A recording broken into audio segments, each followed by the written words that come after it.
Oke, assalamualaikum warahmatullahi wabarakatuh. Berjumpa lagi dengan saya. Gimana kabarnya teman-teman? Semoga teman-teman semakin sehat ya, semakin membaik dan terus membaik hingga menuju sembuh. Amin ya robbal alamin.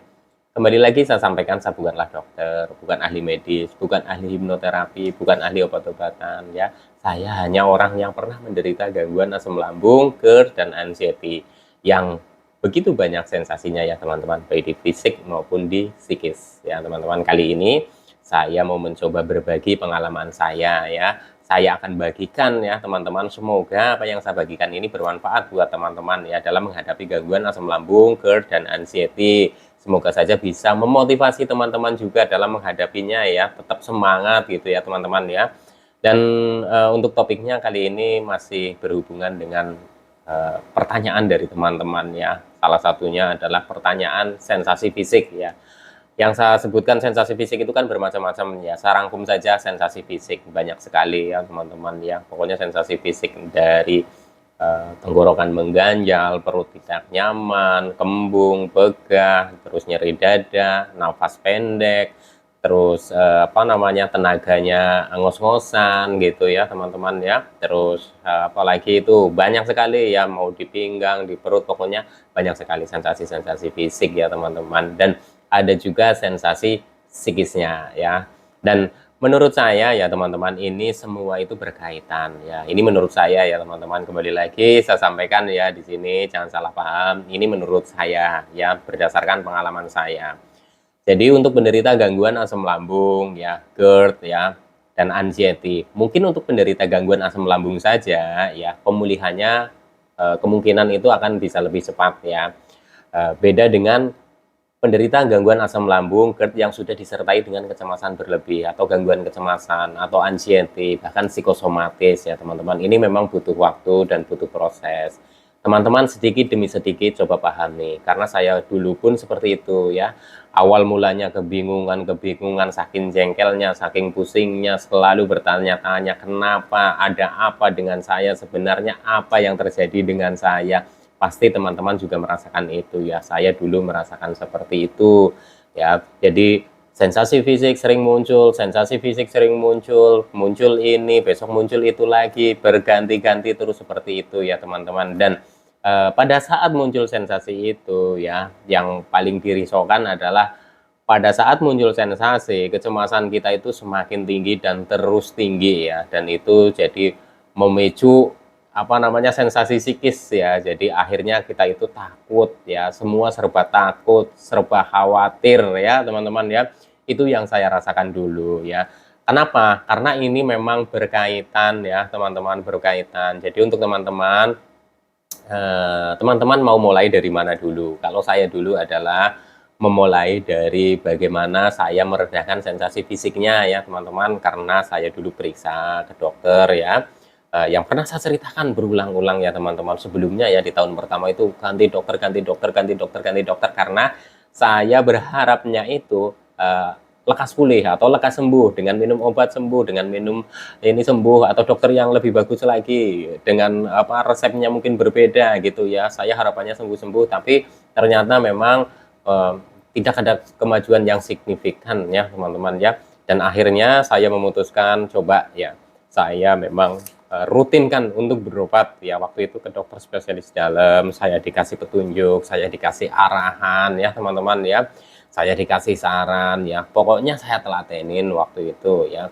Jadi pertama memang keluhannya itu yang saya sampaikan adalah keluhan yang fisiknya ya teman-teman ya, dari keliengannya, dari perut sering kerasa panas, nggak sakit tapi panas, sering panas dalam, nggak nyaman gitu, kadang kembung, kadang begah, ulu hati nyeri, tenggorokan mengganjal, pokoknya saya sebutkan semua waktu itu ya teman-teman ya. Dan pada saat itu saya memang konsumsi obat dari dokter spesialis dalam itu ya. Nah, seiring berjalannya waktu memang saya tidak merasakan ada kemajuan yang signifikan ya teman-teman ya. Bahkan di 1 bulan pertama itu seperti belum terasa ya, terus 2 bulan, 3 bulan, 4 bulan ya. Dan tanpa saya sadari itu sedikit demi sedikit sensasi fisik ya, saya bicara sensasi fisiknya itu mulai hilang ya teman-teman ya, mulai hilang, dan saya tidak sadari itu ya teman-teman ya.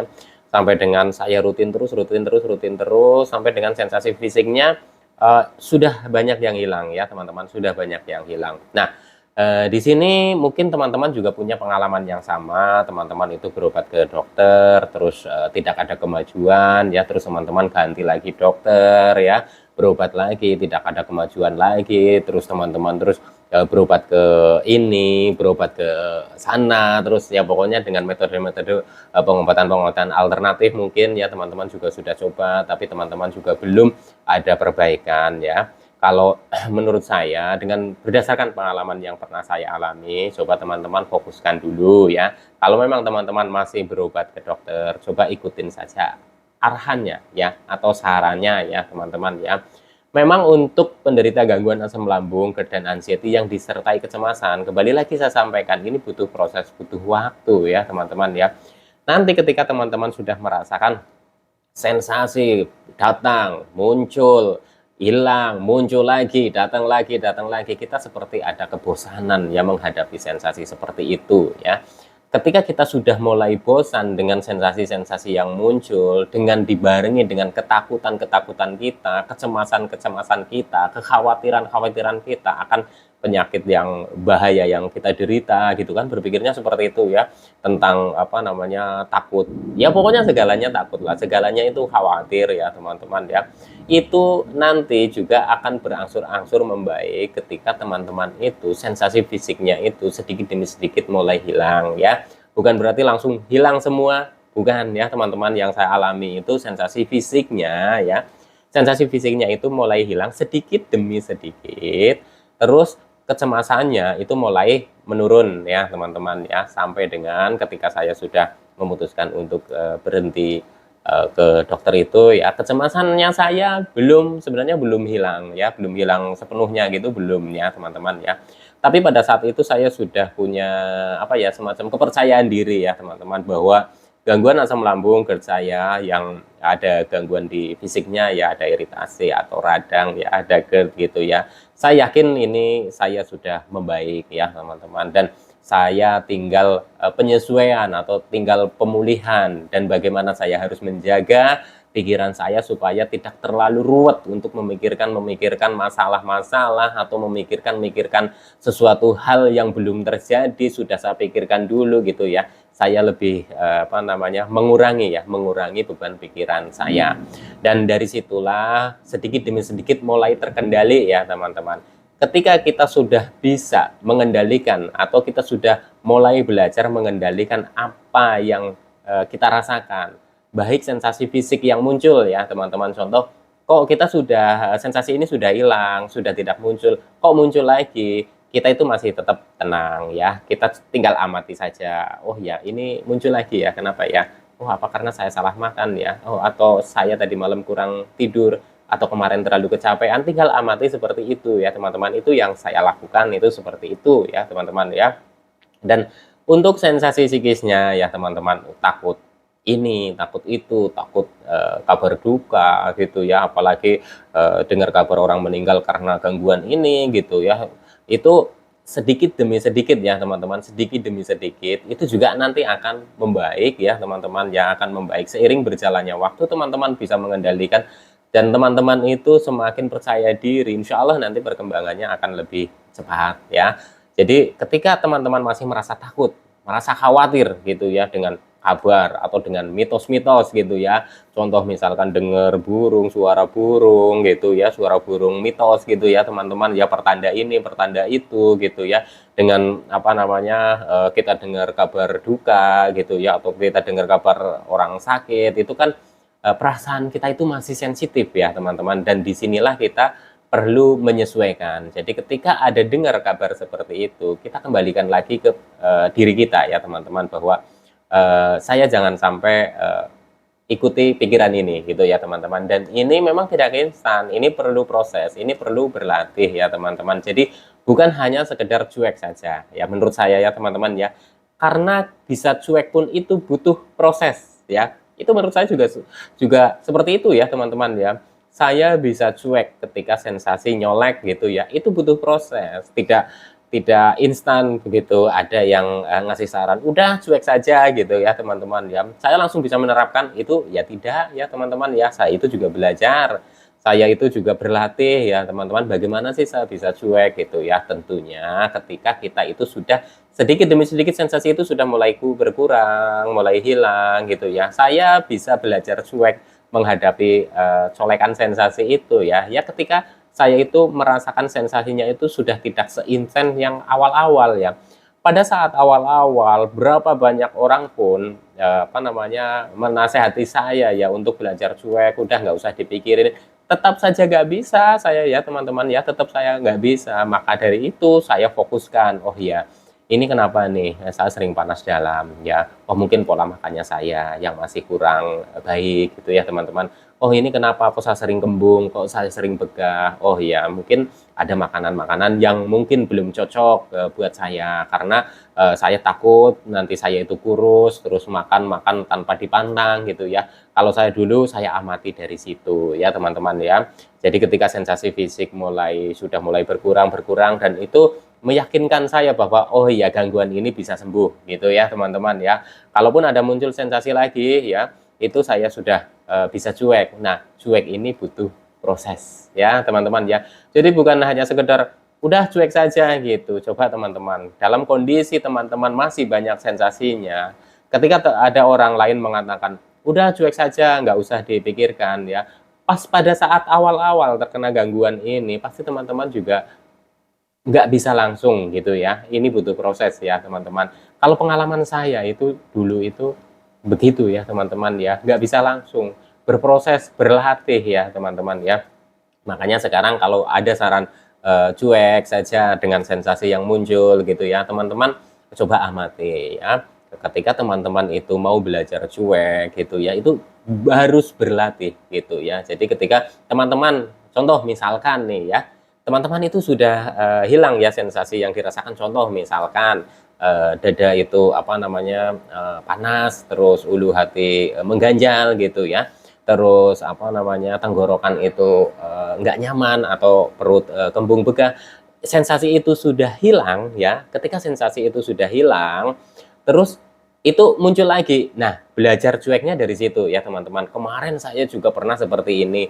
Buktinya saya pernah rasa yang seperti ini bisa hilang gitu ya. Teman-teman itu belajar cueknya itu dari situ. Tentunya dengan teman-teman juga mengamati kenapa ini bisa muncul lagi. Apakah ada yang kurang benar nih di saya. Contoh misalkan apakah pola makan saya sudah berantakan lagi, nggak teratur lagi, atau mungkin makanan-makanan yang harusnya belum apa namanya siap kita makan, artinya belum cocok buat di lambung kita, sudah kita konsumsi mungkin dengan porsi yang banyak gitu ya teman-teman. Teman-teman amati dari situ ya, insya Allah nanti teman-teman juga akan bisa mengendalikan gangguan ini ya teman-teman. Ketika teman-teman sudah bisa mengendalikan gangguan ini, insya Allah teman-teman itu akan lebih cepat membaiknya. Jadi sensasi apapun ya yang di fisik ya teman-teman ya, ketika nanti teman-teman sudah bisa mengendalikan ya, artinya mengendalikan sensasi itu, mengendalikan apa namanya rasa yang muncul itu ya teman-teman ya, itu nanti teman-teman berhasil satu kali, itu teman-teman akan tumbuh semangat ya. Ketika teman-teman tumbuh semangat, teman-teman itu akan mencoba di hari berikutnya dan seterusnya itu akan mencoba, dan itulah apa menurut saya titik balik kebangkitan teman-teman untuk menuju kesembuhan ini ya. Insya Allah ya teman-teman ya, saya doakan ya, amin ya robbal alamin ya.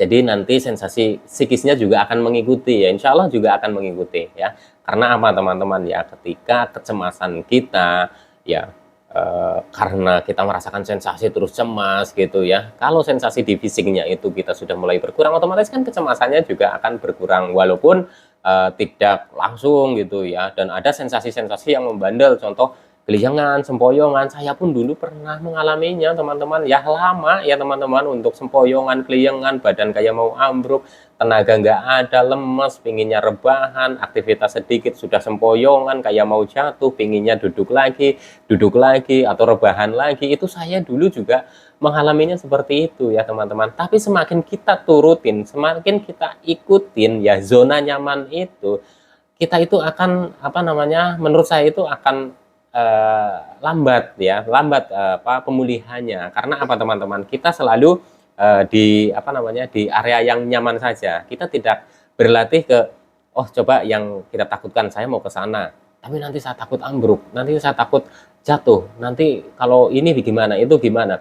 Kalau teman-teman itu tidak mencoba, nanti teman-teman tidak akan tahu ya bagaimana apa rasanya gitu. Tapi ketika teman-teman mencoba dan itu ada keberhasilan ya teman-teman, itu luar biasa. Nanti semangat teman-teman itu akan muncul lagi. Oh iya, ternyata saya bisa. Besok dicoba lagi ya teman-teman. Wah, saya udah 15 meter bisa ke sana. Besoknya lagi dicoba lagi 20 meter gitu, bertahap saja. Insya Allah nanti juga akan terbiasa ya teman-teman. Pokoknya sekali berhasil itu akan menimbulkan semangat yang berlipat-lipat ya teman-teman. Itu pengalaman saya. Tentunya ya kembali lagi saya sampaikan, ini butuh proses, ini butuh waktu. Jadi ketika teman-teman merasakan sensasi, muncul sensasi yang berulang-ulang ya. Contoh misalkan, saya sudah hilang kok mas sensasi ini, kok tiba-tiba muncul lagi, kenapa ya? Sebenarnya ada apa sih dengan saya, bahaya atau enggak sih ya gitu. Nah teman-teman sudah merasakan berkali-kali, terus teman-teman menanyakan ini bahaya atau tidak. Dan teman-teman sudah merasakan berkali-kali, nyatanya teman-teman juga sampai sekarang yang dipikirkan, yang ditakutkan itu ya, yang dikhawatirkan juga nggak terjadi kan ya teman-teman. Nah itu apa namanya, bisa menjadi patokan bahwa apa yang kita hadapi ini ya teman-teman ya, kalau kita itu berlatih terus ya, kita tumbuhkan semangat terus, kita timbulkan keberanian ya, insya Allah nanti akan lekas membaik dan sembuh ya, amin ya robbal alamin ya. Mungkin tidak banyak ya teman-teman yang akan saya sampaikan di sini ya sekarang ini ya, karena saya ini masih ada pekerjaan ya, lembur malam ini banyak yang dikerjakan ya, tapi insya Allah teman-teman ya akan saya bagikan lagi pengalaman-pengalaman yang pernah saya alami supaya teman-teman itu bisa termotivasi. Semoga saja ya apa yang saya sampaikan ini bermanfaat buat teman-teman ya, intinya tetap semangat ya teman-teman. Gangguan asam lambung, GERD dan anxiety ini butuh proses pemulihannya dan teman-teman itu pahami itu ya. Ketika ada sensasi fisik muncul, atau ada gangguan di fisik kita, kita sudah periksa ke dokter gitu dan dokter sudah menyatakan ini semua normal ya. Teman-teman dinyatakan karena asam lambung, ya ikutin arahannya, ikutin sarannya ya. 3P jalankan konsisten. Insya Allah nanti juga sedikit demi sedikit akan membaik ya teman-teman. Saya doakan dengan setulus hati teman-teman, semoga lekas membaik dan sembuh, amin ya robbal alamin. Oke, sekian dulu ya, salam sehat jasmani dan rohani. Wassalamualaikum warahmatullahi wabarakatuh.